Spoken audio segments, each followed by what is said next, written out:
It is 4 o'clock in the morning on March 6, 1836. The darkness outside the Alamo is alive. 1,800 soldiers lie pressed against the cold Texas earth, close enough to hear the breathing of the sentries on the walls above them. They have been there for over an hour, motionless, silent, waiting for a signal that has not yet come. The temperature hovers near freezing. No fires, no blankets. The ground is hard and unyielding, and somewhere above, on those crumbling walls, a sentry could look down at any moment and see the glint of a bayonet, the shape of a body, and raise the alarm. Inside the old mission, fewer than 200 men sleep the heavy sleep of exhaustion. They have held this crumbling fortress for 13 days against an army that outnumbers them nearly 10 to 1. They have been bombarded, starved of sleep, patching walls that crack and crumble and crack again. In approximately 90 minutes, almost every one of them will be dead.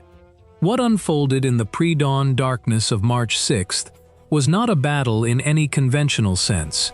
It was a 90-minute annihilation that would become the most famous last stand in American history. And the man who ordered it had been advised to wait one single day for the heavy cannons that would have breached those walls without risking a single soldier.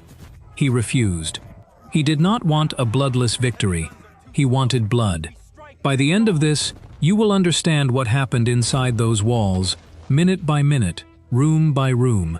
You will meet the only man who walked away, and you will hear about the woman whose silence became the loudest sound of all. The roots of the Texas Revolution stretch back more than a decade before the first shot at the Alamo. In the 1820s, Mexico had actively invited American settlers into the vast province of Texas. Bring in colonists, develop the land, build a buffer against Comanche raids. It seemed reasonable at the time, but by the mid-1830s, those settlers outnumbered Mexican citizens in the region by a wide margin. Tensions over governance, taxation, slavery, and local autonomy escalated year after year. When General Antonio Lopez de Santa Anna seized centralized power in Mexico City and effectively abolished the liberal Constitution of 1824, it was the breaking point.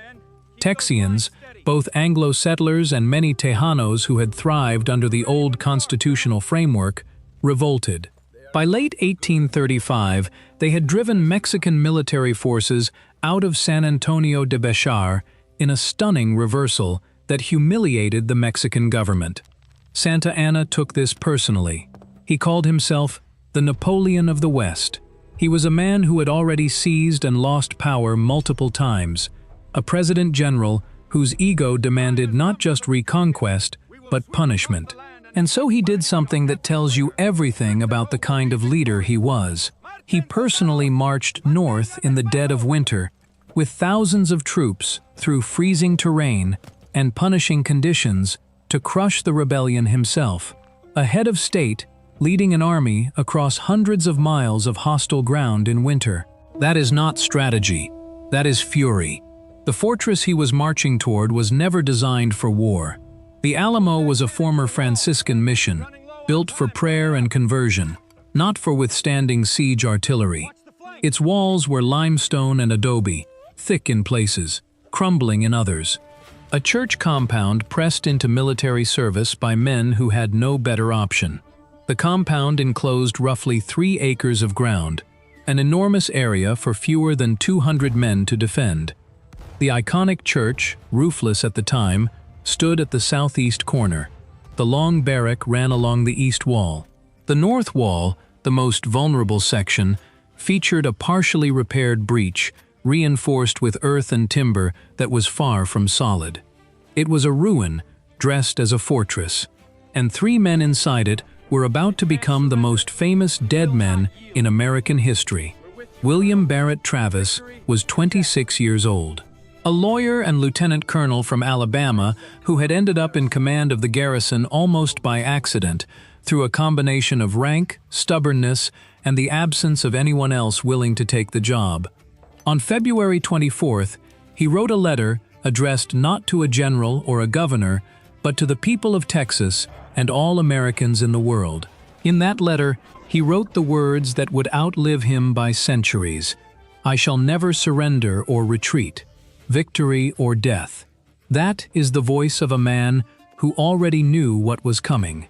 James Bowie was the co-commander, a legendary knife fighter whose reputation preceded him into every room he entered.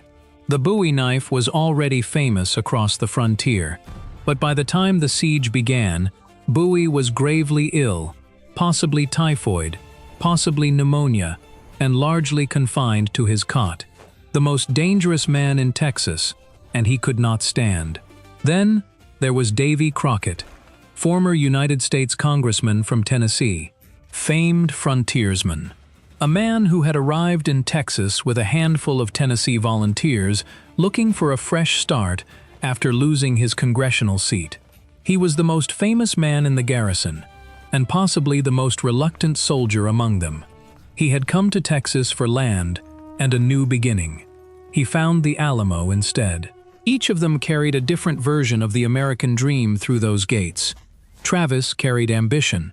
Bowie carried reputation. Crockett carried the weight of a life that had run out of second chances. None of them carried martyrdom. Death found them. They did not find it.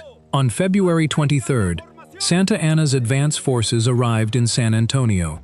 The Texians, caught off guard by the speed of the Mexican advance, retreated into the Alamo compound. The siege began immediately.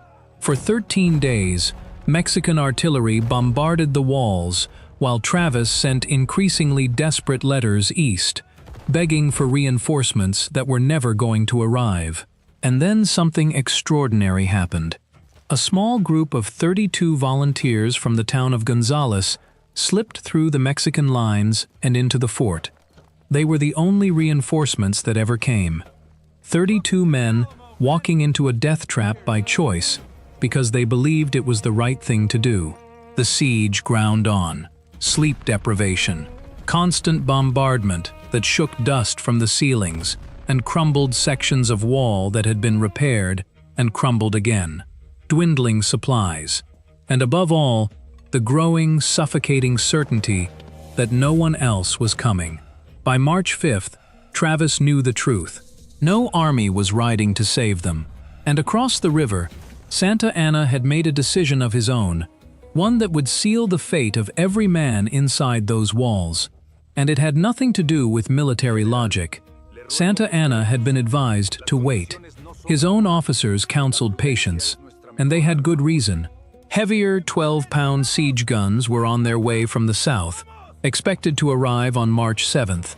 Those guns could have breached the Alamo's walls from a safe distance, reducing the fortress to rubble without risking a single infantryman in a costly frontal assault. One more day. Let the heavy guns do the work. Santa Anna refused. Intelligence reports suggested possible Texian reinforcements approaching from the east. The 32 from Gonzales had already slipped through, and if more were coming, delay could mean a stronger garrison. But there was something deeper than tactical calculation at work. Santa Anna wanted a decisive, bloody victory, not a quiet surrender forced by cannon fire. He wanted to make an example that would echo across Texas and silence the rebellion in a single morning. The Napoleon of the West did not wait for cannons. He sent men. He assembled his officers and laid out the assault plan. 4 columns of infantry, approximately 1,800 soldiers in total, would attack simultaneously from 4 directions: north, northwest, east, and south. Each column carried muskets, bayonets, and scaling ladders. Some were additionally equipped with axes and crowbars for breaching doors once inside. And beyond the assault columns, Santa Anna positioned a cavalry reserve, mounted lancers ringing the perimeter with a single, unmistakable purpose: to cut down any defender who tried to flee. That cavalry reserve tells you something. Santa Anna did not just plan to take the Alamo. He planned to ensure no one survived it. The final order: no quarter, no prisoners. And the bugle call that would signal the assault carried a name and a meaning that every man on that field understood: the degüello, an ancient Spanish melody carried forward through centuries of Iberian warfare. Its meaning was specific and absolute. No mercy, no quarter, no surrender will be accepted. The deguello was not just a signal to attack, it was a promise. Inside the Alamo, on the evening of March 5th, Travis gathers his men. What happens next is the stuff of legend, literally. He stands before his assembled garrison in the fading light. Exhausted men, powder-stained, hollow-eyed. Farmers, lawyers, merchants, frontiersmen, Tejanos who chose to fight for the Constitution they believed in, and adventurers who followed restlessness to this place. Travis tells them the truth. According to the most enduring legend of the Alamo, he draws his sword and scratches a line in the dirt. Whether this literally happened, historians have argued for nearly 2 centuries. It cannot be confirmed. It has never been fully disproven. But the emotional truth is beyond dispute. Travis tells his men that reinforcements are not coming. He will not surrender. He will not retreat. He intends to fight until the end. And he asks every man willing to stay and fight and die to cross that line. The story comes to us most vividly through Louis Moses Rose, a French-born veteran of Napoleon's actual campaigns. A man who had survived more combat across Europe than most soldiers see in 10 lifetimes. Rose looked at the line, he looked at the walls, and he made a different calculation. He had survived Napoleonic warfare by knowing when a position was lost, and this position was lost. That night, Rose climbed the wall and disappeared into the darkness. He is the only man said to have chosen to leave. But here is what makes this moment extraordinary. It is not that one man left. It is that roughly 200 did not. Every man who stayed made a choice. And one detail from the tradition has survived with particular force. Bowie, too ill to walk, too sick to stand, reportedly asked to have his cot carried across the line. Outside, 1,800 men lie face down in the dirt, staring at walls they will have to climb in the dark, while men above them fire down. Inside, fewer than 200 check their weapons, write final letters, pray, or simply sit in silence. They know what morning will bring. It is 1 o'clock in the morning on March 6th. The Mexican columns begin assembling, moving from staging areas into assault positions around the perimeter. The men in those columns are not faceless. Many are conscripts, young men from the towns and villages of central Mexico, marched hundreds of miles north through winter cold on roads that barely existed. Some are seasoned veterans who understand exactly what awaits them. All of them know what is on the other side of those walls. Texan artillery loaded with grape shot that turns a cannon into a giant shotgun. Men with long rifles who have been killing at range for 13 days. By 4 in the morning, they lie flat on the cold ground within 300 feet of the walls. For 90 minutes, 1,800 men lie in the dirt, breathing in shallow silence, staring at walls they will have to climb in the dark. Imagine being one of them. And then, at approximately 5:30, the signal comes. A bugle call cuts through the cold air. The deguello. The columns rise, and in the cold darkness, 1,800 men begin to move. Inside the Alamo, a sentry hears something. A rustle. A footfall multiplied by hundreds. Then voices. Hundreds of voices rising out of the darkness like a wave. Viva Santa Anna! Viva la República! Travis is jolted awake. He grabs his shotgun and his sword and runs for the north wall, shouting to his men, "Come on, boys, the Mexicans are upon us. We will give them hell." The defenders scramble to their positions, but by the time they reach the walls, the Mexican columns are already within musket range. The Texan artillery opens fire. The effect is catastrophic. Cannons loaded with grape shot and chopped horseshoes tear into the advancing columns at close range. The soldiers are bunched together in dense formation, moving toward positions the Texan gunners have had 13 days to sight in. The first salvos rip through the packed ranks. Men fall in clusters. Entire files swept away by single cannon blasts. The long rifles crack from the parapets, sharp and precise, and every shot finds a target in the dense mass below. But the defenders face a brutal mathematical reality.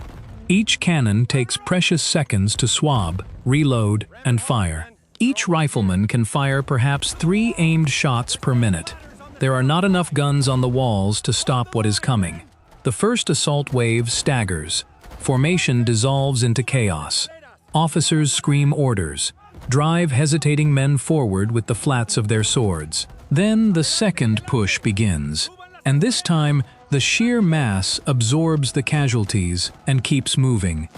This is where numbers stop being an abstraction and become a physical force, a wall of human bodies pressing forward through cannon fire, absorbing losses that would shatter a smaller force, and still coming. The columns from the north and northwest begin to converge, pushed together by concentrated Texian fire into a single mass pressing against the north wall. This convergence is unplanned, chaotic, a collision of 2 assault forces that merge by accident. But the result is overwhelming force concentrated against the weakest point in the Alamo's defenses. And then they reach the wall. The Mexican soldiers press against the base of the north wall, and something paradoxical happens. The Texian cannons positioned on raised platforms behind the parapet cannot depress their barrels low enough to hit men directly beneath them.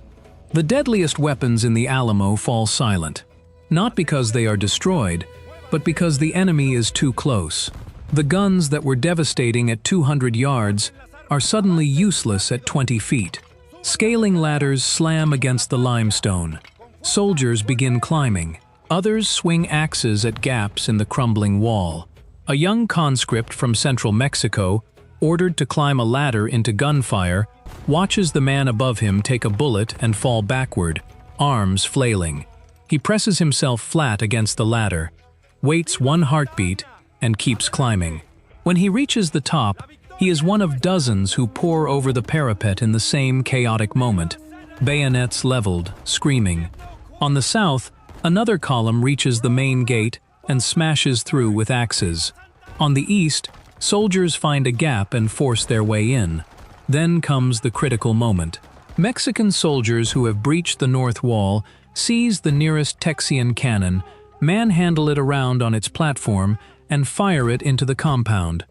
The defenders' own artillery is now being used against them. The concussion of a cannon firing inside the walls is different from outside. Flatter, closer, a pressure wave that shakes dust from every surface and carries an unmistakable message. This is the moment the Alamo falls, not when the last man dies, but when the walls cease to be walls, when the fortress becomes a trap. Travis is at the north wall. He fires his shotgun down into the mass of soldiers below. A musket ball strikes him. He staggers and falls from the rampart. William Barrett Travis, the man who had written Victory or Death, becomes one of the first defenders to die. He is 26 years old. The commander of the Alamo was dead before most of his men had finished loading their second volley. With the walls breached and Travis dead, what followed was not a battle. It was an execution conducted room by room. The surviving defenders fall back from the walls. There is no organized retreat, no bugle call sounding a withdrawal. There are only men running for the nearest doorway, the nearest stone wall, the nearest cover.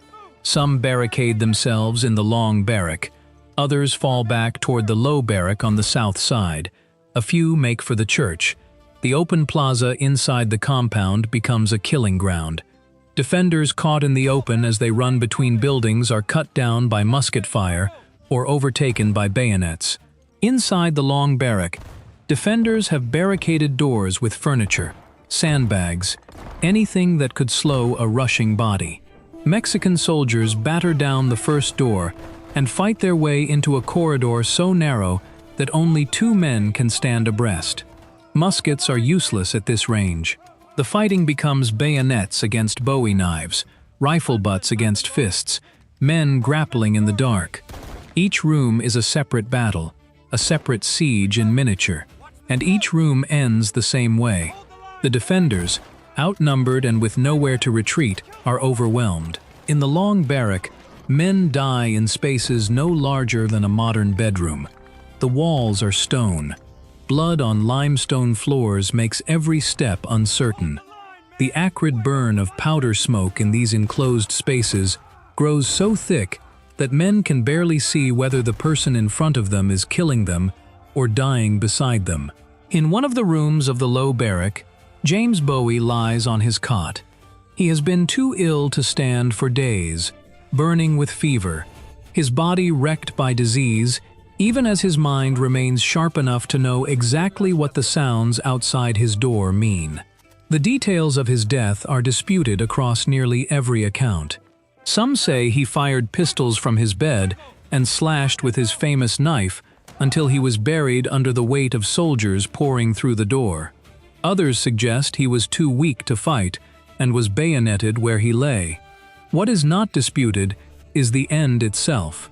The man whose name was synonymous with the blade died in a sickbed, surrounded by enemies he could no longer reach. On the south side, Davy Crockett and his Tennesseans are believed to have defended the wooden palisade, a low wall of sharpened stakes connecting the church to the low barrack. When the other walls fell, the palisade became indefensible. Accounts of Crockett's death vary so wildly that they tell us more about the people telling the stories than about the event itself. Some say he fell fighting, his broken rifle in his hands, surrounded by the bodies of Mexican soldiers.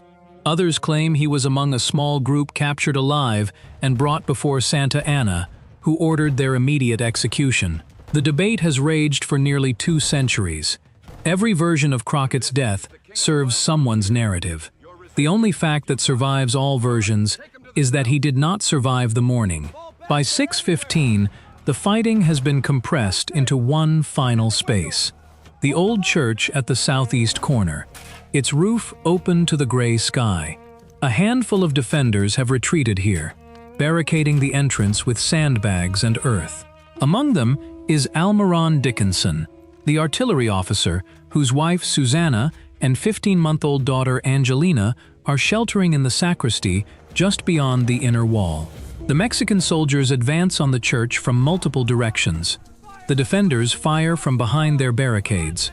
Some accounts describe a final desperate attempt to reach the powder magazine and ignite it, to bring the church down on everyone inside rather than be taken alive. Whether the attempt was real or embellishment, it failed. The soldiers pour in. The fighting is brief and absolute. Inside the sacristy, Susanna Dickinson clutches her daughter against her chest. She can hear gunfire, screams, the crash of men smashing through barricades just beyond the wall. A Mexican soldier forces his way in. She is struck by a glancing musket ball but survives. She will later say she heard her husband's voice one last time during the fighting, calling out, and then nothing. Silence where his voice had been. By 6:30, 60 minutes after the first bugle call, it is over. Defenders who attempt to flee over the walls in the final moments are run down by the cavalry reserve. The mounted lancers Santa Anna had positioned for exactly this purpose. The cavalry that had told the story of this battle's outcome before it even began. And then, after an hour of continuous gunfire, screaming, the crash of bodies and blades against stone, a silence falls over the compound. Sudden and shocking.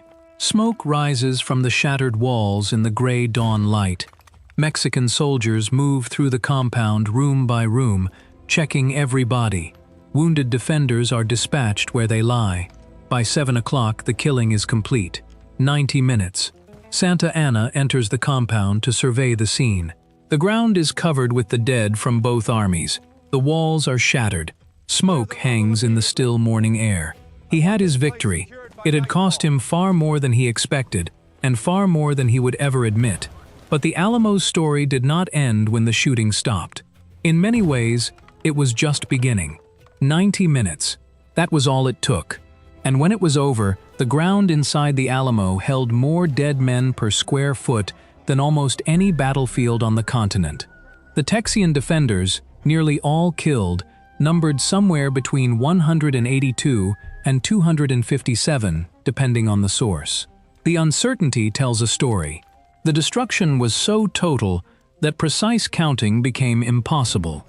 On the Mexican side, Santa Anna's official reports claimed approximately 70 killed, a number so absurdly low that even his own officers contradicted it. Modern historians place the true figure at 400 to 600 killed and wounded, 1 in 4 of the men he sent against those walls. Santa Anna had won the Alamo, but the price would weaken his army for every engagement that followed. After the battle, Santa Anna ordered the bodies of the Texan defenders collected and burned on funeral pyres. This was not improvisation, it was deliberate. No graves, no memorials, no markers. He intended to erase them from the earth as completely as he had erased them from the living. The pyres were built in the fields outside the compound, layers of wood and bodies stacked and set alight. The smoke rose in thick columns visible for miles across the flat Texas landscape. He tried to burn them out of history. Instead, he burned them into it.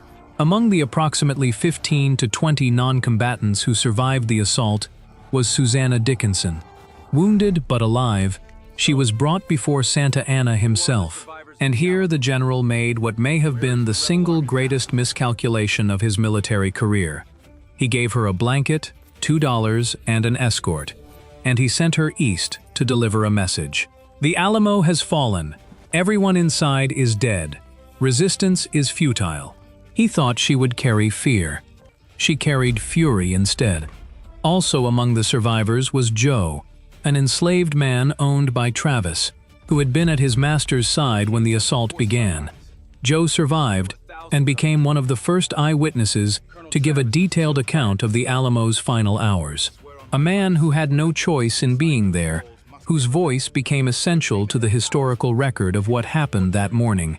Susanna Dickinson rides east. She arrives at Gonzales, the same town that had sent its 32 volunteers into the Alamo, and delivers the news. The effect is immediate. Gonzales empties overnight. Families throw possessions into wagons and flee east in what becomes known as the Runaway Scrape, a panicked civilian exodus stretching across dozens of miles of muddy roads ahead of Santa Anna's advancing army. Sam Houston receives the news and makes the hardest decision of the Texas Revolution. He orders a full retreat. The fledgling Texan army falls back east, away from the Alamo's ashes, away from the territory they had fought to claim. To many of his soldiers, it looks like cowardice. To Houston, it is the only path to survival. You cannot win a war with an army that does not exist. Within days, a phrase begins circulating among Houston's retreating soldiers and the fleeing civilians. It starts as a whispered acknowledgement of the dead, then slowly it hardens into something else. It becomes a vow. Remember the Alamo. 6 weeks after the Alamo fell, Houston's army caught Santa Anna's forces at San Jacinto on April 21, 1836. Houston had retreated for weeks, absorbing criticism, enduring desertions, waiting for the moment when ground and numbers and fury aligned. At San Jacinto they did. The battle lasted 18 minutes. Houston's men charged across an open field in the late afternoon, screaming, "Remember the Alamo, and remember Goliad." The Mexican army, caught unprepared, was routed in a spasm of violence, so swift and total that it barely qualifies as a battle. In 18 minutes, the debt of 90 minutes was collected in full. Santa Anna was captured the next day, hiding in a marsh, dressed as a common soldier. The Napoleon of the West pulled from the mud in borrowed clothes. The Republic of Texas was born. But the legacy is more complicated than the myth allows. The Alamo was a military disaster. It was a garrison that should have been evacuated, defending a position that could not be held, waiting for reinforcements that were never going to arrive. Houston himself had ordered the Alamo abandoned weeks before the siege began. Travis refused. Bowie refused. Their refusal became their legend, but it also became the reason they died. The men who fell at the Alamo did not win the Texas Revolution. They did not significantly slow Santa Anna's advance. What they provided was something more powerful than a tactical victory. They provided a story, a narrative of sacrifice so potent that it transformed a disorganized rebellion into a sacred cause. But the myth often obscured the reality beneath it. The famous facade we associate with the Alamo today, that distinctive curved parapet at the top of the church, was actually added in 1850, 14 years after the battle. The building the defenders knew looked different from the icon we recognize. The exact number of defenders has never been agreed upon. The line in the sand may never have happened. Crockett's death remains disputed to this day, and perhaps most significantly, the roles of Tejano defenders who fought and died alongside the Anglo settlers, enslaved people like Joe, whose presence was involuntary, and the women who survived and carried the story forward, have been systematically marginalized in popular memory for more than a century. The real story, complicated, multi-ethnic, morally ambiguous, shaped by questions of slavery and colonization, is only now being fully reckoned with. For more than 100 years, the Alamo was told as a simple tale of Anglo-Texan heroism. The truth is harder, darker, and more human than that. Go back one last time to the image where we began. 1,800 men lying in the darkness, 300 feet from the walls of an old mission. Inside, fewer than 200 sleeping. The cold ground, the silence, the waiting. Those 90 minutes have echoed for almost 200 years, shaping a nation, fueling a myth, and asking a question that history has never fully answered. What makes a last stand worth remembering? Is it the men who stayed? The one man who walked away? The woman who carried the story east with a bullet wound and a baby in her arms? Or is it simply this, that roughly 200 men, knowing they would die, chose not to leave? That may be enough. That may be everything. If these stories matter to you, subscribe.